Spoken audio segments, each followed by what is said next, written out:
someone is going to make a lot of money from your desperation today, I want to make sure that it isn't a fraud. If you've ever typed the words professional spellcaster into Google, you have entered one of the least regulated, most psychologically predatory industries on the internet, and I say that as someone who works in this industry. The people selling spells online exist on a spectrum that runs from the deeply trained, ethically rigorous practitioners with decades of experience all the way through to people who bought a white candle last Tuesday and are now charging you $400 for a love spell with a guaranteed within 72 hours results.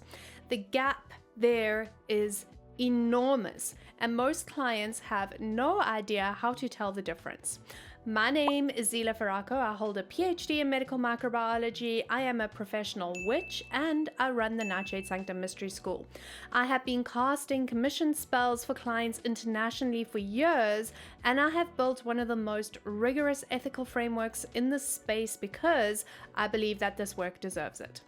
This video is not a sales pitch for my services. You may watch the entire video and go commission work from someone else entirely, and if you do, I want you to have the tools to make an informed choice about where you are investing your money. Stay with me until the end because I am going to give you one single question that will tell you almost instantly whether the practitioner you're looking at is legitimate or whether they are profiting from your most vulnerable moments. If you're new here, hit subscribe and that notification bell. I make content about real spellcraft, the ethics, the mechanics of the work, and what it actually takes to operate in this space with integrity. You will not find vague mystical energy here. You will find a witch with a PhD who is going to give it to you straight. Let's talk about why this industry has a predator problem. There are three broad categories of people selling spells online right now. And the first category is serious practitioners. These are people with years or decades of dedicated practice within a coherent tradition. They have a framework, an ethical position, and genuine community, and a body of work that demonstrates real depth. They are the minority. The second category are well-intentioned beginners. These are people who believe in what they are doing and genuinely want to help. They might not yet have developed their frameworks, infrastructure, or depth to hold serious commissions, but they are absolutely not trying to deceive you, and they are a larger group. The third category is outright fraud. These are people who have identified spiritual vulnerability as a monetizable market. They know the language, they know what clients want to hear, and they have no ethical compass about what happens to you after you send them the money. Here's what makes this genuinely difficult. All three groups often use identical language. They all talk about energy, they all have testimonials, they all have aesthetic Instagram profiles. The surface presentation tells you absolutely nothing. So now we're going to get into a few red flags that are actually red flags. I want to be specific here because the generic advice, trust your gut, is not sufficient when you are in emotional distress and actively hoping someone can help you. The first is guaranteed outcomes. No serious practitioner guarantees outcomes. Magic creates conditions. It shifts probability, but it does not override free will. It does not circumvent causality or guarantee that a specific human being will do a specific thing by a specific date. If a practitioner is guaranteeing you that your ex will call within 72 hours, they are either deluded or they are lying, and both of those are problematic. Second is they will use urgency tactics. So you'll hear, book now, this window closes in 24 hours, or Mercury retrograde means that you only have 48 hours before the portal closes. Real practitioners do not manufacture urgency to pressure a purchase. Urgency in this space is almost always a psychological manipulation tactic designed to bypass your critical thinking at the moment when you are most emotionally activated. The third red flag is the curse removal upsell. This one is predatory enough that I want you to understand exactly how it works. You pay for a reading or a spell. After you've paid, the practitioner tells you that you are also carrying a curse, a hex, or some generational blockage that they've identified during the work, and that clearing it will require additional payment. The design of this upsell is brilliant in its cruelty. It happens after purchase. This is when you are already emotionally invested, and it leverages your fear rather than your hope and your sovereignty and your personal power. It is manipulation. Absolutely walk away from any practitioner who does this. The next red flag is they don't have any formal intake process. And I want to talk about this for a little bit longer. If a practitioner conducts the entire booking process through, say, Instagram DMs or WhatsApp, with no formal intake form, no written terms and conditions, no official communication channel, that is a structural red flag. And this is not because there's something inherently wrong with DMs, but because the absence of a formal intake process is how miscommunication happens, how unmet expectations fester, and how exploitation becomes possible in both directions without a written formal record of what was agreed upon, what was disclosed, and what was understood going in. Neither you nor the practitioner have any protection if something goes wrong. Intake is also how serious work gets done properly. A practitioner who takes the time to understand your situation in depth before they begin can build a working that is genuinely tailored to what you are bringing, not just a generic love spell, not just taking a template off the shelf and applying it to you, but something built around the actual energetic architecture for your situation. And there's one more thing that intake does that most practitioners won't actually tell you plainly, because telling you plainly requires admitting that they actually screen clients and they decline some commissions. Intake is where a thorough practitioner with genuine integrity assesses whether this commission is right for this client at this moment in time. That assessment happens before any work begins, which means it happens before any payment has become irreversible. Once a working commences, sales tend to be final, and that is how it should be, because a working that has been cast cannot be uncast. But the flip side of that is that if a practitioner declines at intake, the client should receive a full refund immediately. No work has begun, right? Nothing is irreversible yet. A practitioner who skips intake and moves straight from DM inquiries into casting is not protecting you from this moment. They are bypassing it entirely. So don't mistake that for convenience. It's a practitioner who does not want the accountability that formal intake creates. And the last red flag is if they do not have any terms and conditions. Your T's and C's are the legal backbone of the practitioner-client relationship. If there are none, you have no protection. If they exist, but they're vague, contradictory, or they're written to guarantee the practitioner income, regardless of what they actually deliver, that tells you something.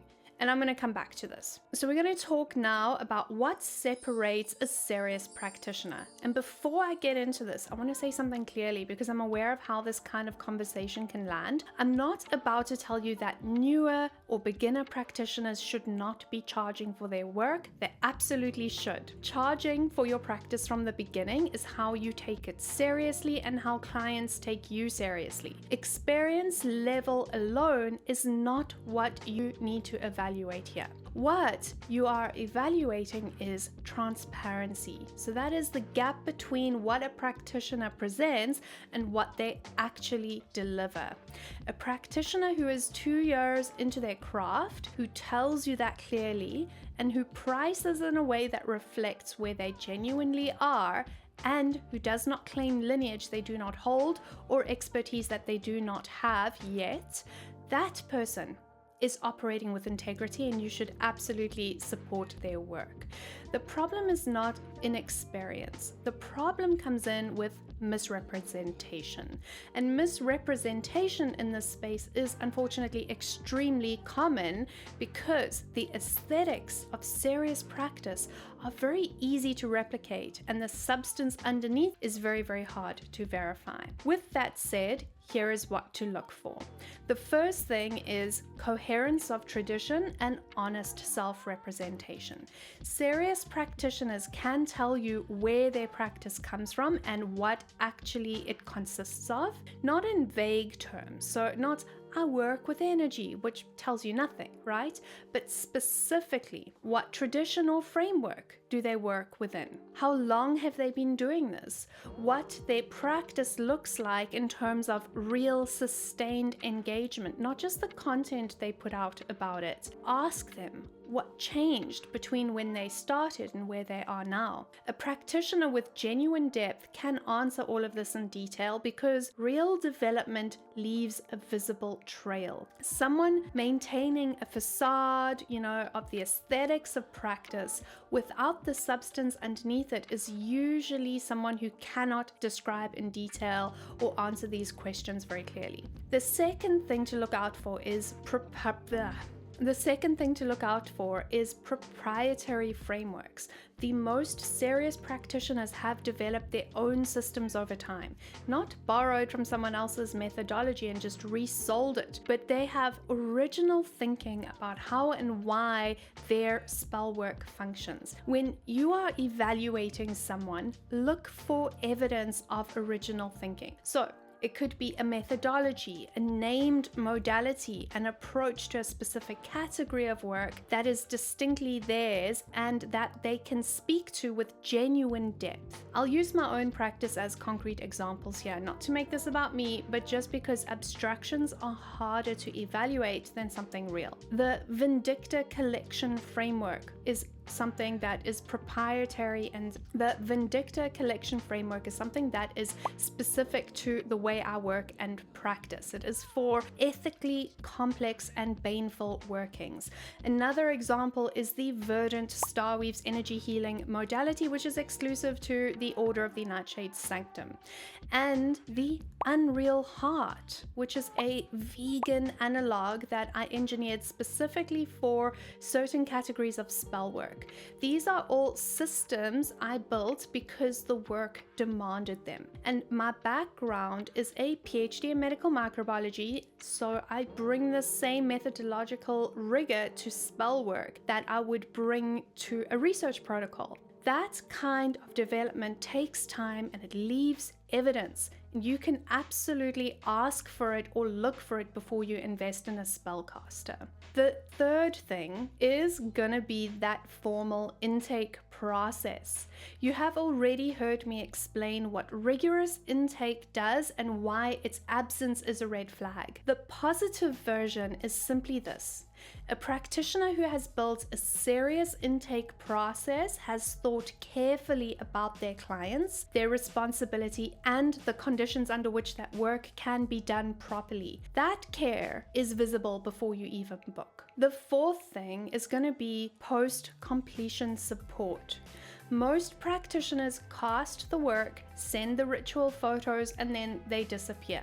What serious post-completion support looks like is structural guidance through an integration period. The weeks after casting, when the working is most actively moving through the energetic field of your situation, and when you most need to understand what is happening, what to do, what not to do. In my practice, this is the Crown of Roses integration course, which every client receives as a built-in component for their commission. For clients who want more than a structured course, direct conversation, personalized guidance on how their own energy and actions in the physical world can actively support the working, that option exists as an additional one-to-one container that is not required, but its existence means that the support available to you scales with what you actually need, rather than ending the moment the practitioner's part is done. The fifth thing is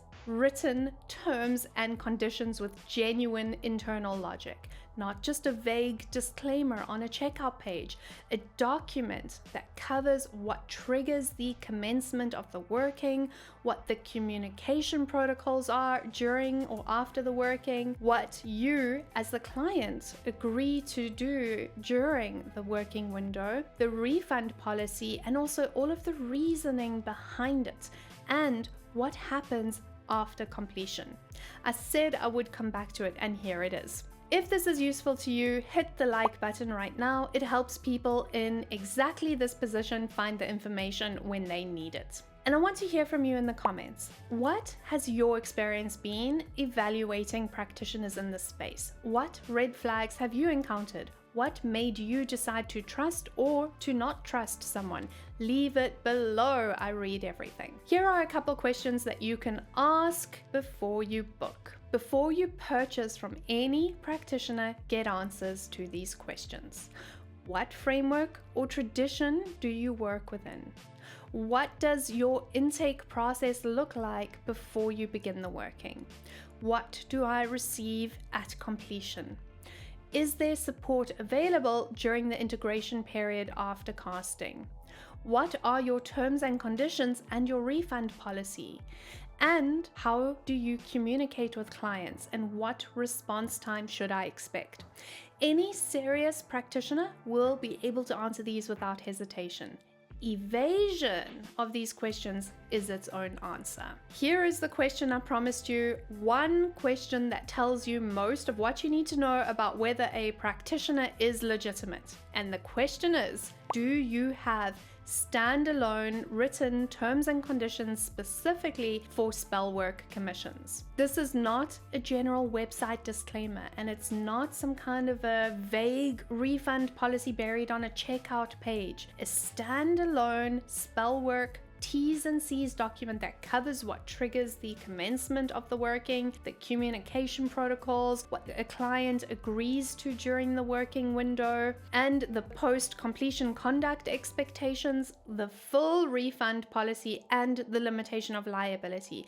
If they do not have this, it is not because they forgot. It's because they never had to think rigorously about the formal structure of the practitioner-client relationship, and that tells you exactly how rigorously they have thought about everything else. If you want to work with me, my full Spellwork collection is linked in the description. 40 workings across standard Spellwork and the Vindicta categories, 3 casting tiers, Crown of Roses integration support included with every commission, and the Before You Book page that covers everything you need to know before you make a decision. If you're not ready to book and you just want to keep learning, the next video in the series is called What Spellwork Can and Cannot Do. It is the honest conversation about outcomes, timelines, and what magic actually is. The one most practitioners avoid having because they are afraid it will cost them sales. It will not cost me sales. Watch it. Thank you for being here. See you in the next one.